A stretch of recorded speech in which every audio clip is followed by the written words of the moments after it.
I can hardly speak. I lose all control, and something takes over me. In the days your love so amazing, it's not a phase. I want you to stay with me by my side. I swallow all of my pride, your love. Assalamualaikum warahmatullahi wabarakatuh.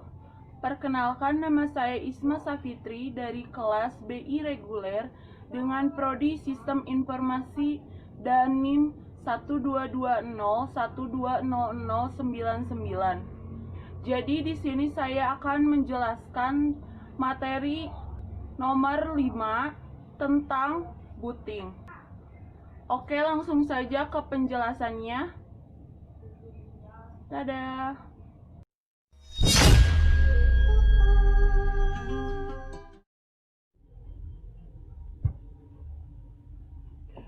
Oke, jadi di sini saya akan menjelaskan materi terkait tentang booting.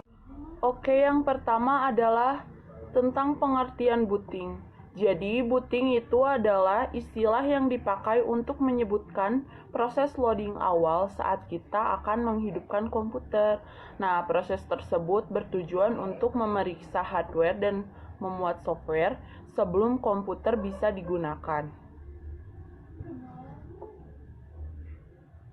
Nah, tipe-tipe dari booting yaitu ada 5. Yang pertama ada cold booting, yang kedua ada warm booting, yang ketiga ada soft booting, yang keempat hard booting, dan yang kelima adalah rebooting. Mari kita simak penjelasannya. Oke, yang pertama yaitu cold booting. Nah, booting ini terjadi saat komputer dalam keadaan mati, lalu dinyalakan dengan prosedur yang normal. Maka komputer akan memasuki tahap booting dan listrik akan mengalir ke tiap komponen komputer yang sebelumnya dalam keadaan dingin atau belum teraliri listrik. Jadi cold booting ini yaitu seperti kita menyalakan keadaan komputer seperti normal, seperti biasanya ya.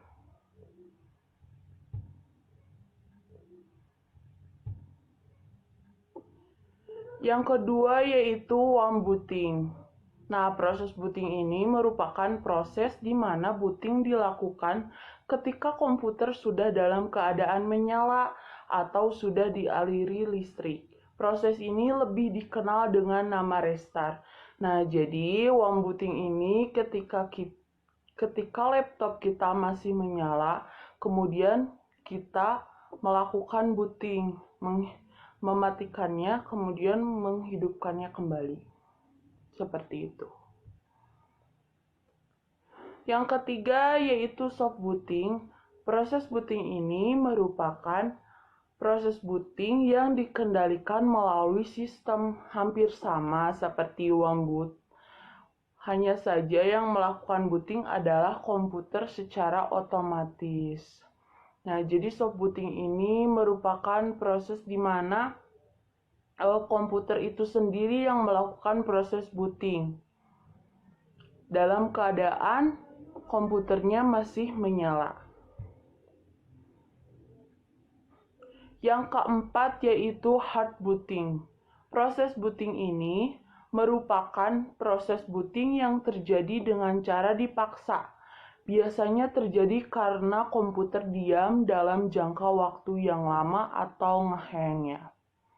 Jadi hard booting ini yaitu ketika komputernya ada sedikit masalah atau trouble ya.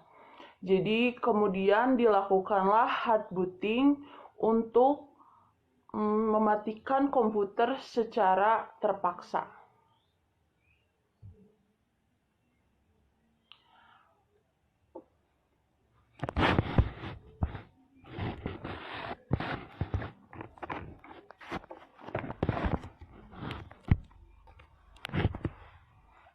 Nah, yang kelima ada rebooting. Proses booting ini merupakan proses booting yang terjadi.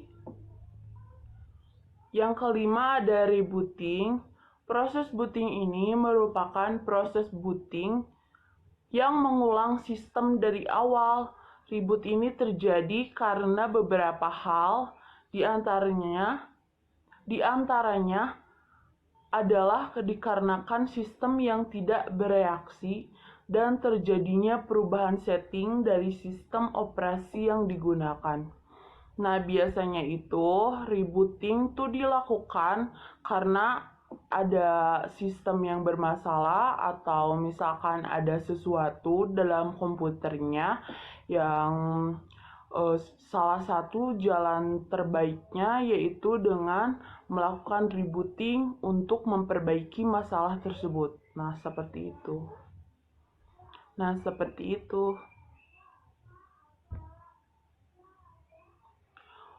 Oke, kita masuk ke tahapan booting. Yang pertama itu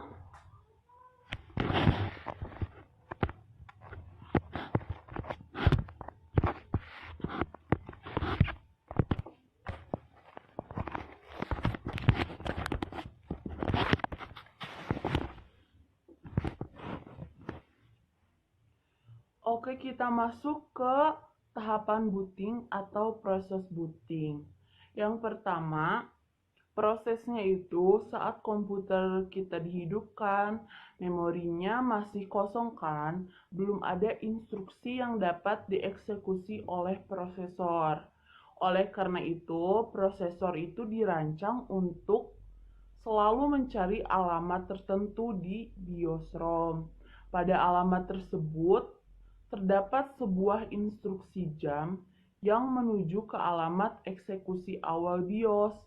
Setelah itu, prosesor menjalankan power on self test atau POST, yaitu memeriksa kondisi hardware yang ada. Jadi, si prosesor ini memeriksa dulu BIOS ROM untuk dapat dieksekusi. Yang kedua yaitu BIOS mencari video card.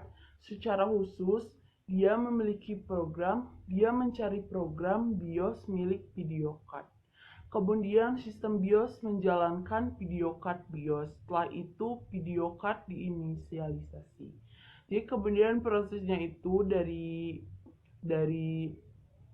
melakukan prosesor itu power on self test, kemudian ke BIOS, lalu si BIOS ini mencari video card-nya. Setelah itu video card-nya diinisialisasikan.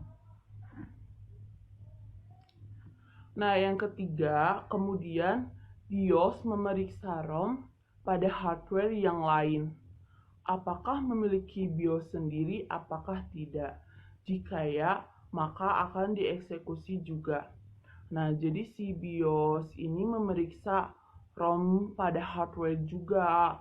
Nah, jika memiliki BIOS tersendiri, apakah tidak? Jika dia memiliki BIOS tersendiri juga, maka akan dieksekusi juga. Kemudian yang terakhir yaitu BIOS melakukan pemeriksaan lagi, misal memeriksa besar memori dan jenis memorinya.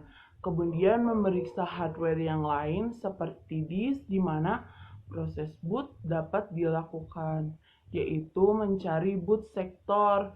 Boot sektor ini biasa berada di hard disk atau floppy disk. Jadi dia juga memeriksa memori dan jenis memorinya untuk dieksekusi juga.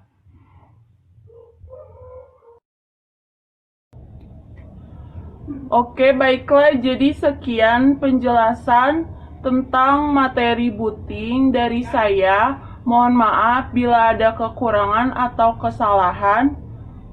Terima kasih atas perhatiannya. Don't you worry, I'll be there whenever you want me. I need somebody who can love me at my worst. No, I'm not perfect, but I hope you see my worth. Since only you, nobody knew I put you first.